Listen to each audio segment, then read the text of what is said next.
Hello friends. तो ये है 17 तारीख से यहाँ पे मैं एक लिख दिया हूँ। एक्चुअली ये 17 से 30 सितंबर की कुंडली है, जहाँ पे सूर्य ने राशि परिवर्तन करके अपने स्वयं की राशि सिंह राशि से मिथुन में चला गया है, थर्ड हाउस पे। देखिए, सबसे पहली बात तो जैसे जैसे अगस्त ख़त्म हुआ उसके बाद सितंबर आया, और सितंबर ख़त्म होने के बाद जो सेकेंड हाफ ऑफ सितंबर है, वहाँ से मैं बोलूँगा कि जो प्लैनेट्स की पोजीशन है वो बहुत अच्छी होती जा रही है। क्योंकि इससे पहले पिछले महीने आप देखिए, मंगल जो था वो आपके थर्ड हाउस में था, तो मंगल की पोजीशनिंग, किसी भी क्रूर प्लैनेट की पोजीशनिंग थर्ड हाउस पे बहुत अच्छी रहती है। तो मंगल था, उसके बाद अभी सूर्य आ गया, तो सूर्य भी यहाँ पे अच्छा ही फल करेगा क्योंकि उसका जो कारकत्व है क्रूर है। और साथ में उसके साथ उच्च का मरकरी बैठा हुआ है, ठीक है, वो भी स्वयं की राशि में। तो यहाँ पे जो पोजीशन है 15 सितंबर के बाद से या 17 सितंबर से ये बहुत अच्छी हो रही है, जहाँ पे चंद्रमा भी देखिए लग्न में बैठा हुआ है। तो पहली बात तो ये है कि यहाँ पे हाँ कुछ भ्रांतियाँ हैं, जैसे जो शुक्र है वो केतु के साथ बैठा हुआ है, तो ये कुछ चीज़ों में अच्छा है लेकिन कुछ चीज़ों में बहुत ख़राब भी है।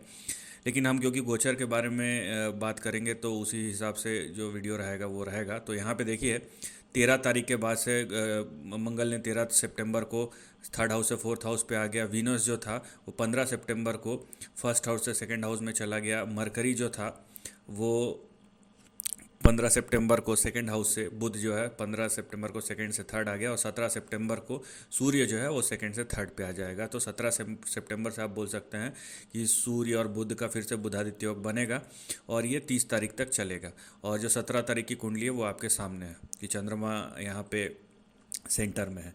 तो देखिए कैसे कैसे योग बनेंगे। सबसे पहली बात तो जैसे जैसे गुरु की दृष्टि में आएंगे वैसे वैसे चीज़ें अच्छी होती जाएंगी। तो यहाँ पे जिसकी, और यहाँ पे देखिए बात यह है कि गुरु जो है सब वक्री प्लैनेट एक ही है, वो है शनि। राहु केतु हमेशा वक्री रहते हैं, तो शनि अभी वक्री है, पावरफुल है, लेकिन गुरु अभी वक्री नहीं है। तो अगर आपको गुरु से रिलेटेड रिजल्ट चाहिए तो आपको फिलहाल गुरु की दशा होनी चाहिए। तो यहाँ पे सबसे पहली बात, अगर गुरु जो है, गुरु और मंगल आपको दोनों की दशा है, और गुरु की यहाँ पे पंचम दृष्टि मंगल पे पड़ रही है, तो ये आपको ज़रूर कुछ ना कुछ फ़ायदा कराएगा। मंगल देखिए अपने घर 10th हाउस को भी देख रहा है। मंगल जो है भूमि कारक भी है। मंगल बैठा भी एसेट के घर में फोर्थ हाउस पे, जो सुख समृद्धि एसेट का भाव है, और मंगल फिफ्थ हाउस का है।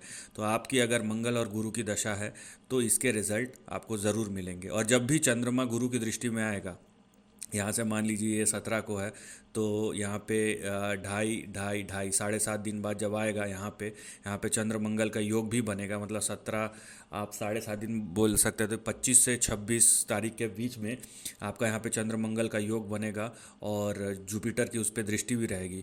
तो 25 से 30 सितंबर के बीच में जब चंद्रमा चतुर्थ घर में गोचर करेगा, और उस समय अगर आपको चंद्रमा, मंगल और गुरु ये तीनों की अगर यहाँ पे आपको दशा चल रही है, तो उससे रिलेटेड आपको अच्छे रिजल्ट बिल्कुल मिलेंगे। लेकिन तीनों की दशा होनी चाहिए, ठीक है।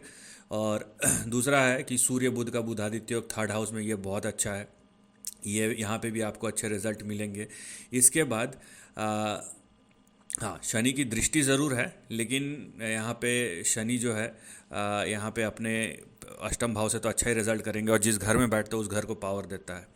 और अगर जैसे आपको गुरु और शनि दोनों की ही दशा है, तो यहाँ पे और साथ में यहाँ पे सूर्य बुध, अगर इससे पहले भी एक से 15 सितंबर या 16 सितंबर में मंगल जब बैठा था, तो मंगल, शनि और गुरु इन तीनों की दशा आपको ट्रैवलिंग देगी। अभी सूर्य भी आ गया है, सूर्य बुध का बुधादित्य योग बन गया है, और बुध जो है ये थर्ड हाउस का 12th हाउस का लॉर्ड है। तो अगर आपको बुध की, शनि की और गुरु ये तीनों की दशा चल रही है 17 तारीख के बाद, तो यहाँ पे आपको फिर से ट्रैवलिंग का योग बनता है। तो ट्रैवल के योग अभी एक्टिव हो रहा है, ये मैं पिछले वीडियो में बताया था, इस वीडियो में, कि ट्रैवलिंग के योग आपके एक्टिव हो रहा है। केतु यहाँ पे सेकंड हाउस में है, ठीक है। यहाँ पे ये राशि सूर्य की है, लेकिन क्योंकि जो केतु है वो आपके लाभ भाव के स्वामी हैं, और वो आपके फोर्थ हाउस के भी स्वामी हैं। तो लाभ भाव का स्वामी का धन भाव में जाके बैठना ये अच्छा है, लेकिन आपको शुक्र का यहाँ पे दशा होना चाहिए उसके लिए, ठीक है। तो अगर शुक्र की दशा और शुक्र अच्छे डिग्री में है तभी आपको रिजल्ट मिलेंगे, ठीक है, क्योंकि गुरु की दृष्टि नहीं है इस पे। तो हाँ, लेकिन राहु की दृष्टि है, तो राहु की दृष्टि है तो राहु भी एक तरीके से एक्सपेंशन का कारक है। तो यहाँ पे आपको अगर शुक्र पावरफुल है तो उसके भी रिजल्ट मिल सकते हैं। मोटा मोटी आप ये बोल सकते हैं कि रिज़ल्ट किसके किसके आपको मिलेंगे। पहली बात, अगर आपको मंगल और गुरु के दोनों की दशा चल रही है तो आपको मिलेगा यहाँ पे रिज़ल्ट, उन लोगों को मिलेगा। तीसरा है कि 25 से 30 सितंबर के बीच में जब चंद्रमा आपके तुला राशि से या कर्क राशि के चतुर्थ भाव से गोचर कर रहा होगा, फिर चंद्र मंगल का योग बनेगा और उस पर गुरु की दृष्टि होगी। तो उस समय जब चंद्रमा आपके चतुर्थ भाव से गोचर कर रहा होगा, उस समय आपको अगर चंद्रमा मंगल और गुरु तीनों की ही दशा चल रही है तो आपको रिजल्ट मिलेगा, उन लोगों को रिजल्ट मिलेगा, अच्छा रिजल्ट मिलेगा। उसके बाद मान लीजिए अगर आपको 17 तारीख के बाद से सूर्य बुध गुरु और शनि की दशा चल रही है तो आपको ट्रैवलिंग से रिलेटेड, एक्सपेंडिचर से रिलेटेड मिलेंगे। या आपको सूर्य गुरु या शनि की दशा चल रही है तो भी आपको ट्रैवलिंग करा सकता है।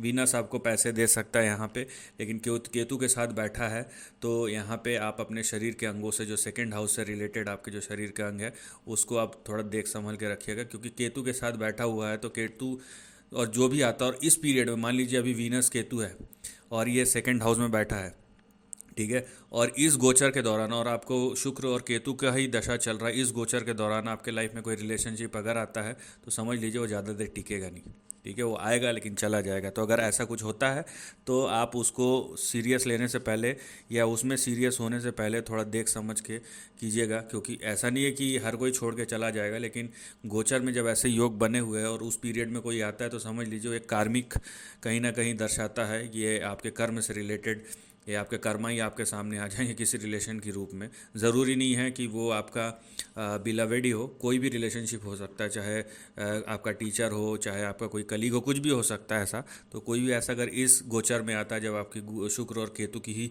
दशा भी चल रही है तो आपको ये समझ के रखना है कि कार्मिक है। अदरवाइज़ जैसे जैसे सितंबर गुजर रहा है और सितंबर का सेकेंड हाफ गुजर रहा है, दशाएं अच्छी होती जा रही है और 30 सितंबर के बाद ये दशा और अच्छी होगी, जो हम अगले वीडियो में डिस्कस करेंगे। So this is the end of the video. Thanks for watching.